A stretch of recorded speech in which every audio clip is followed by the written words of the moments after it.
If workplace culture is your jam, you're in the right place. Check out this episode of Culture Secrets, the podcast dedicated to creating workplaces where both employees and the companies thrive.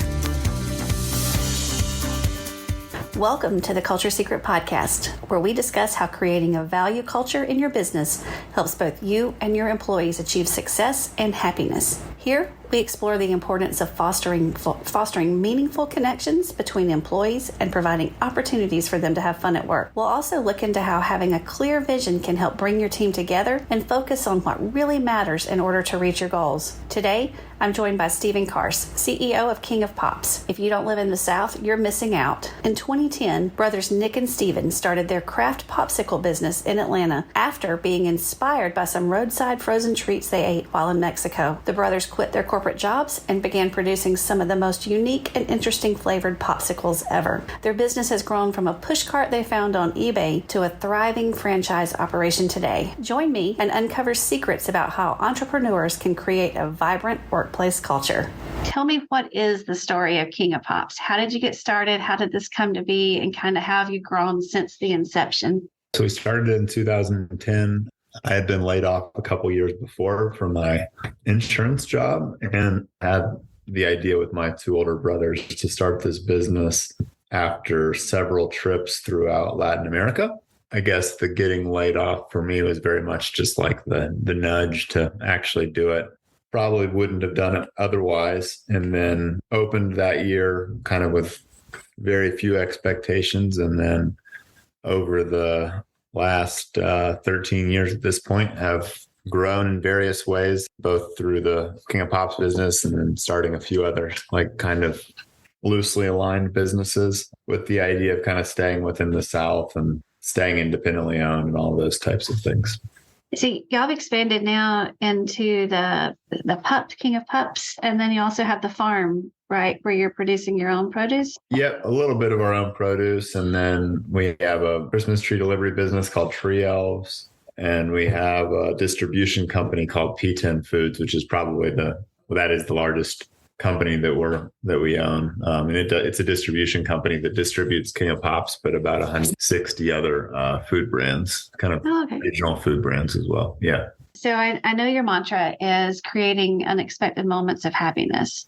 Mm-hmm. Where did that come to be? And how did y'all, as the founders of the organization, settle on that's going to be our vision and what we want for this organization?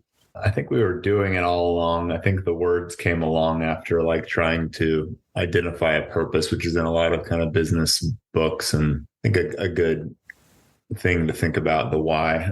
But for us, it was the exact moment that I like to share is we had hosted a yoga event, started out just as a employee that wanted to do something for the staff. And then people would walk by and see it. And they'd ask if they could sit there and do yoga as well or stand or whatever the pose happened to be at that moment. And so it grew and grew and grew. Several years into it, it was like at 800 people, I think, were at it. And I can remember just kind of laying there and at the end of the practice and feeling like that was a more important contribution than selling a bunch of pops at Music Midtown or anything like that. So I think that's like the backdrop for it. And then I think it makes sense for a popsicle company. I mean, I think we try to do it in kind of everyday encounters. And then there are also some more planned out intentional things that we're doing as well. How does that carry over into how you deal with employees or even contractors that you work with? I think the obvious ones are just kind of like being nice to folks. For employees, I think it carries over most directly just with, we oftentimes think about the person that's receiving help or something as like the one that is getting the benefit, but there's a lot of positive feelings to creating that as well. So encouraging them to find things that they're passionate about and providing the opportunity for them to do it. And sometimes they're on the receiving end, and I think we try to do it for each other. But I would say more so than that, it's just we all kind of need a little nudge to do things that we know we should do or want to do or would be important to do. And so we try to just kind of nudge people a little bit, myself included, getting nudged. Well, I think that's kind of the key, one of the key factors I hear about cultures that really work is that the leaders themselves are also accountable and that they walk the walk that they talk about. Yeah. And so, I mean, I think Yeah, that it really has to be something that everybody is bought into. Kind of taking that kind of thought line for a minute, how do you see yourself as a leader in the organization being able to spread that message out to the people that are working for you and then ultimately to the end recipient? I think just like you said, that through examples. So when we do something, just making sure we're communicating it ourselves. If Nick or myself is doing it, and then if other people are doing it, just make sure to celebrate them and appreciate their, generosity of typically time. Like we donate the product if it's a product based one. And then, but if it's a UMO, we'll ask them to donate their time. So recognizing it and appreciating folks, I think goes a really long way. So y'all are pretty much a family run business, or at least when he was talking, like, I think you're both of your parents are involved in everything too, right? They were, but yeah, they're a little less involved just they're more retired than they were a couple years ago. Yeah. That's not a bad thing. So how is it, do you think it's easier or harder having kind of the family as the core of an organization than, say, maybe a corporate entity to be able to direct culture and spread culture? I don't really know, because I was 25 when we started King of Pops. So my experience is fairly limited outside, but I guess you asked, what do I think? I mean, I think it's probably at least perceived as easier just because there's less kind of red tape to do things. I don't think red tape oftentimes is why people don't do it, but I think it's an easy excuse in there. I mean, I think there's something to it. I think it's a bit more intimidating to ask just a boss that you maybe have worked with for some or a long time. It wouldn't really matter for something in a publicly traded company or whatever, but that's all just me making guesses because I don't actually really know. That's what I asked for, your thoughts on it. So yeah, I think it would be the same, but I think people would probably perceive it as being easier. I think when you have a family owned business or just any small business, really the harder parts are just like you're trying to stay in business. And so sometimes that can be a big burden and you feel like, man, should we really be giving away 600 pops to this breast cancer walk when we didn't have a very good month the last 2 months. So I think that's a challenge on the small business side. And then on the larger business, I think it's probably just seems more out of touch, more layers and more people to kind of like convince. Different, but I'd say both probably have plenty of roadblocks. So you said like part of the focus is just staying in business sometimes. Mm-hmm. And I know nowhere on a balance sheet do you ever see the line culture. Yeah. So how do you, as you're moving, but it might just be might be the name of a line. Like we have a line that I think does have the word culture in it, but you are the first person I have talked to you that says they actually identify it on their spreadsheet. But it's just like, I mean, it's in like the employee engagement bucket, which probably a lot of people have, or maybe not, and having a line and having that line have very much money associated to it are two very different things. But yeah, go ahead and ask your question. No, but so I'm going to move a different direction now that you actually have a line in there, because that's been one of the things is that when people are trying to make culture shifts and they usually run into they have a board that thinks, oh, culture's this foo-foo thing, that it's not a real thing, that it doesn't have a dollar impact on the organization. So why do we need to put aside money for something that I can't even wrap my hand around in some tangible kind of way? So why do you have a line on your expense or your budget sheet that it has culture in it? Yeah, I mean, simple answer is we think it's important.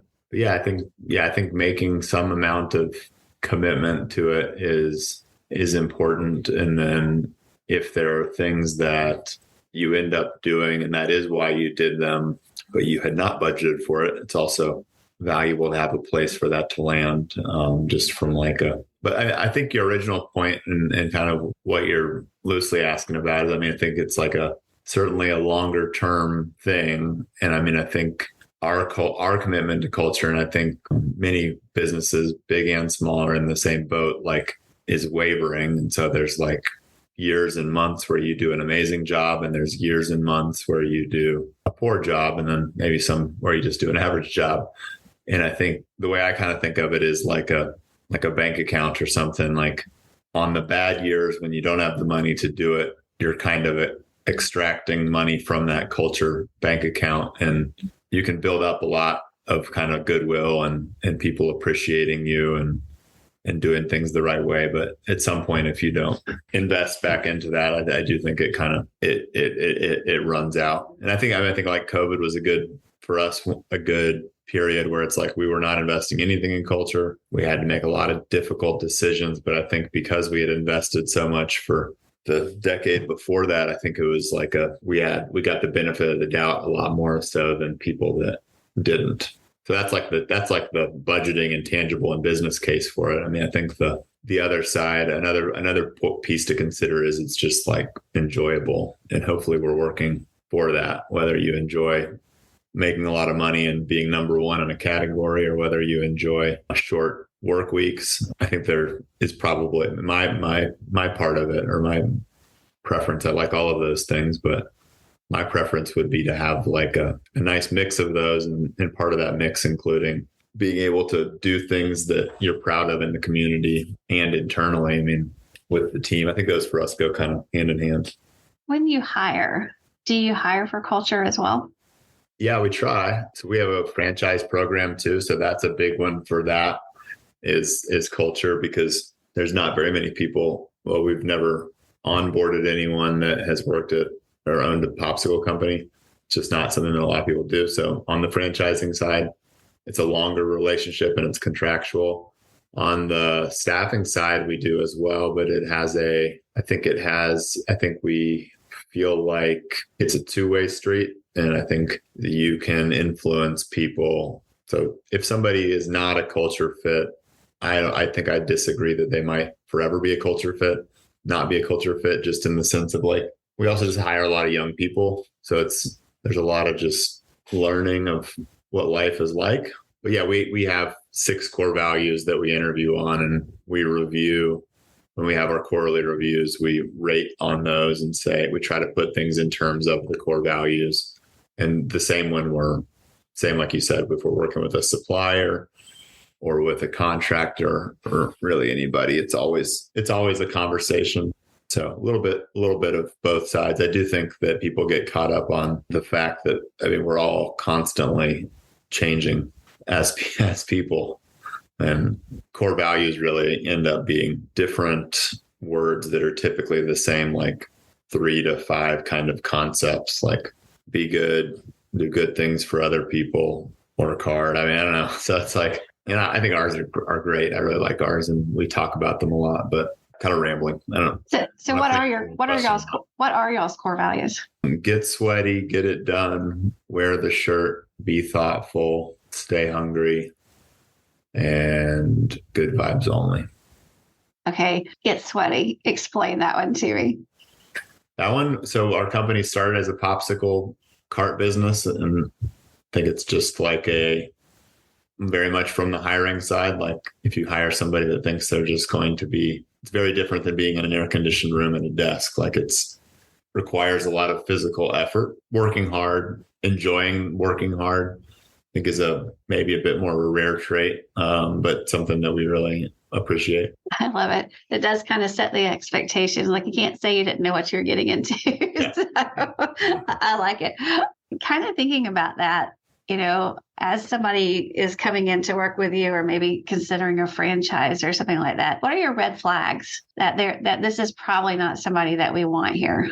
Red flags. I think a lot of it just gets screened out. So I don't feel like I have a lot of examples of like being in an interview and having a red flag pop up. But I mean, general would be selfish, either have a big ego or lack humility. I think that's important, to be humble for our organization. I mean, I think a red flag for us, which maybe fits into the core values and maybe doesn't, is like, we are not like going to be able to compete with like the tech companies of the world in terms of salary and perks. And so I like to just be clear about like expectations. Like we have a lot of things to offer that they can't, and you'll get to kind of influence the future of something and build something special and make people happy and have a lot of flexibility, but certainly don't have like a corporate cafeteria with sushi and stuff like that. So if people feel like, if I'm talking to people and I feel like they are only focused on the financial piece of it, I don't even know if red flag is the right word, but I would suggest to them they probably wouldn't be a good fit.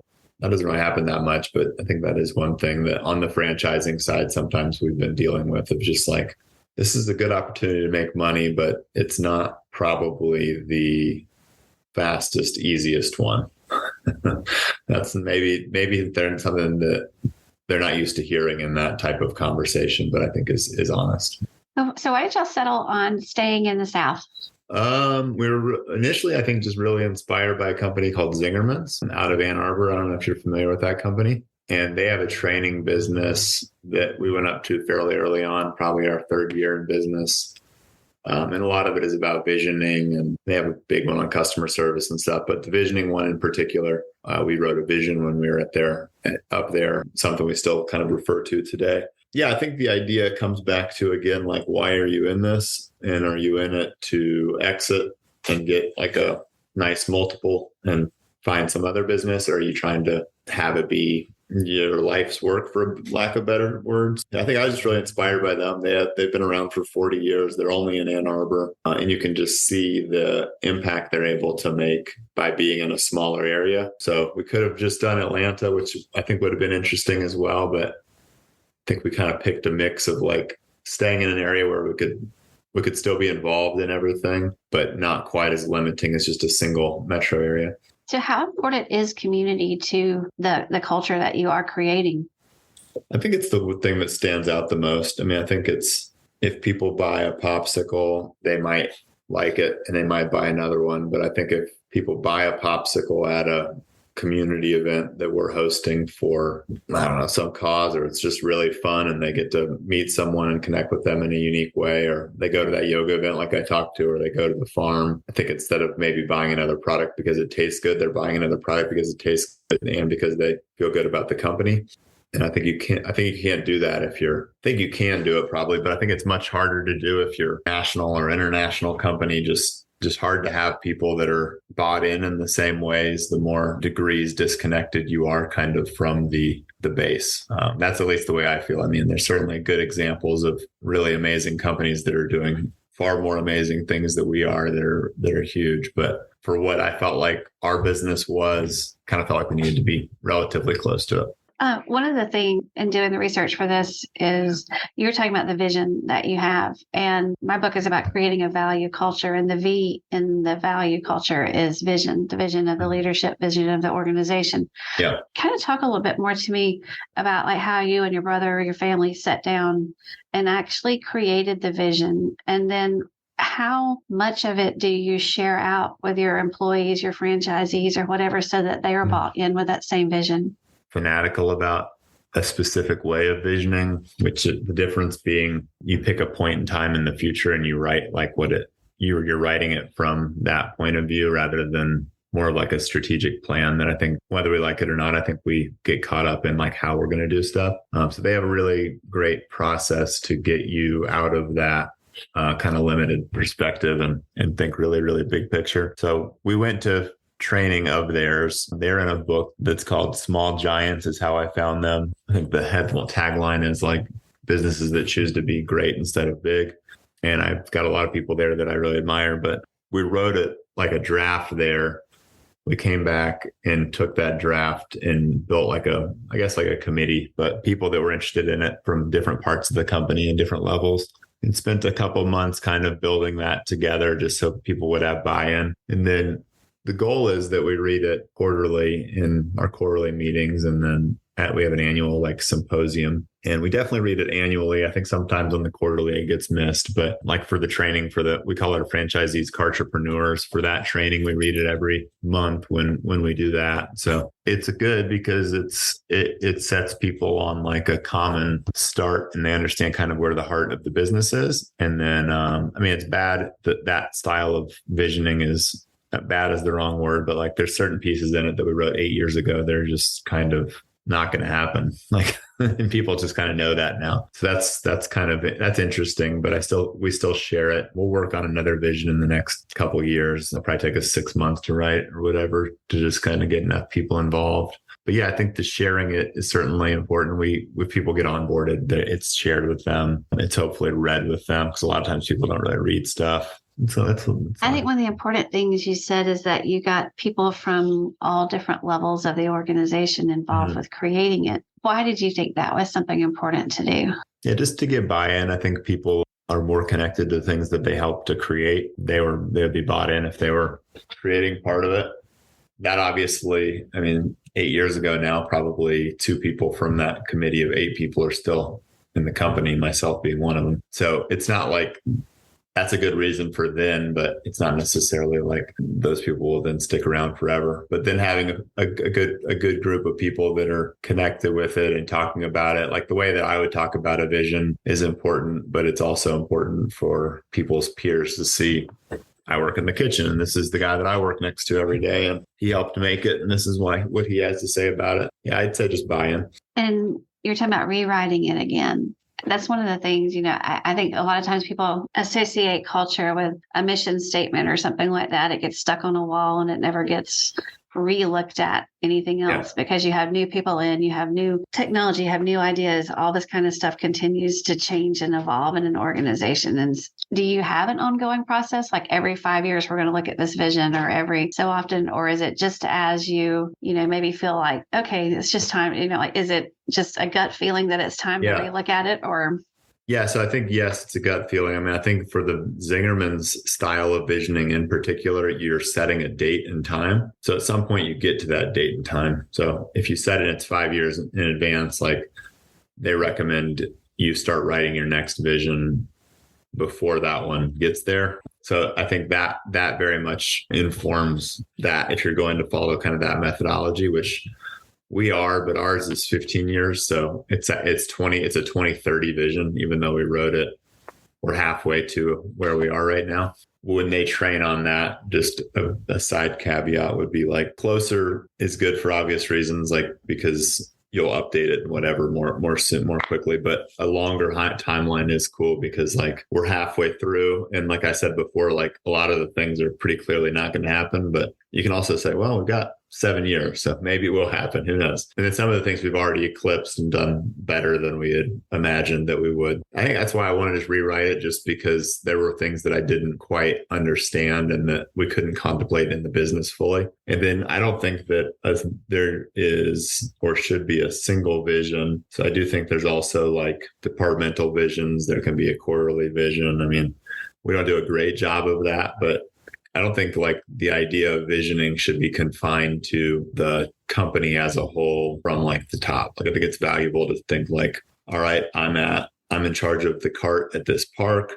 What would be great this year for us to do at this single cart? What would be meaningful? How would our core values be displayed? How would it impact me personally? Like most people's goal isn't to be a carpenter their whole life. So maybe they meet, some people want to be on cars to meet significant others. Other people would kind of like do the Uber driver route where everyone that walks up, they're like, oh, you're in banking. Tell me more about that. I think it's important to realize too, like the goal isn't for everyone to work here forever. And when you're visioning, a powerful part of the way that I think visioning works is when it includes some bits and pieces of your personal life. And so that's, I think, realistic and important as well. You were talking about that your vision has to have some personal buy-in to it. Some personal aspects in it too.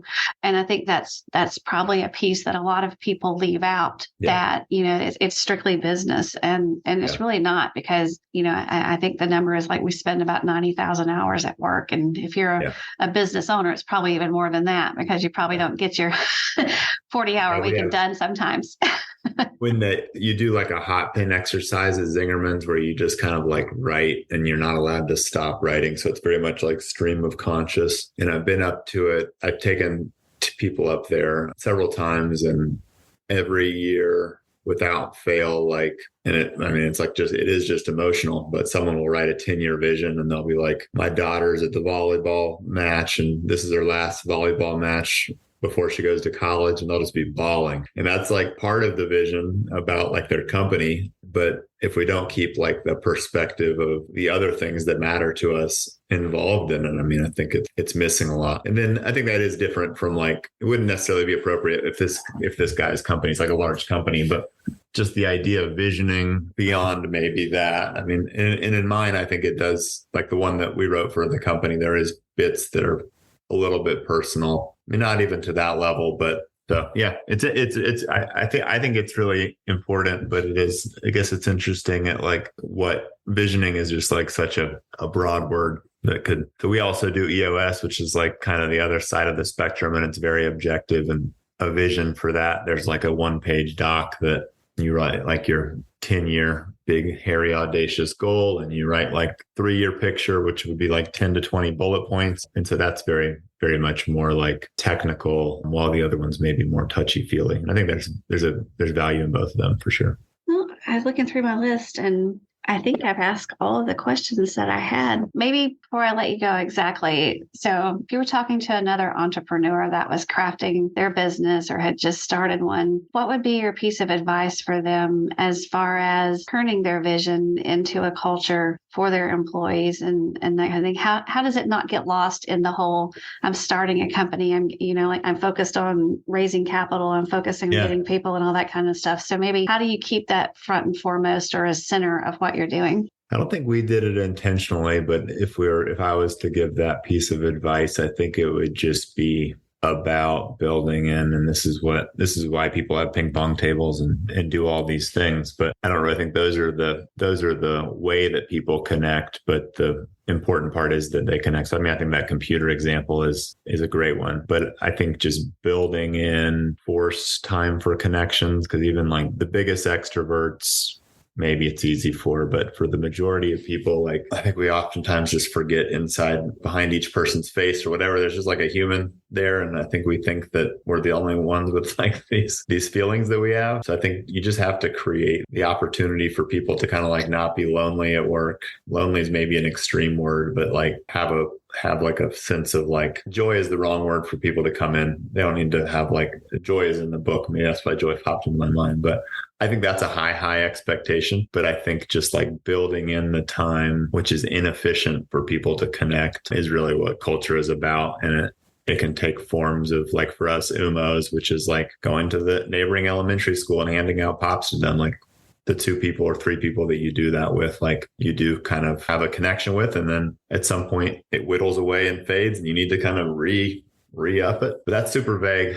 So if I had to come up with something more specific, I mean, for me, the whole point of doing this business, and I think starting a business, was for it to be fun. And fun can take a lot of different turns. Like hard work can be meaningful and that can be fun. But I think the actual focus on that being there, which may not work for all companies, but I think should, is really what it comes back to me. Like you're not working, like you said, however many 90,000 hours or all of this time for anything other than to support yourself and the people that you care about, and hopefully to do something that you enjoy. So just making sure there's bits of it that you enjoy and that other people will enjoy, and kind of building that into the company. Still very vague, but important. That's perfect. Well, I appreciate your time today. Yeah, you too. I appreciate it. Talk to you soon. Bye. Thank you. Bye-bye.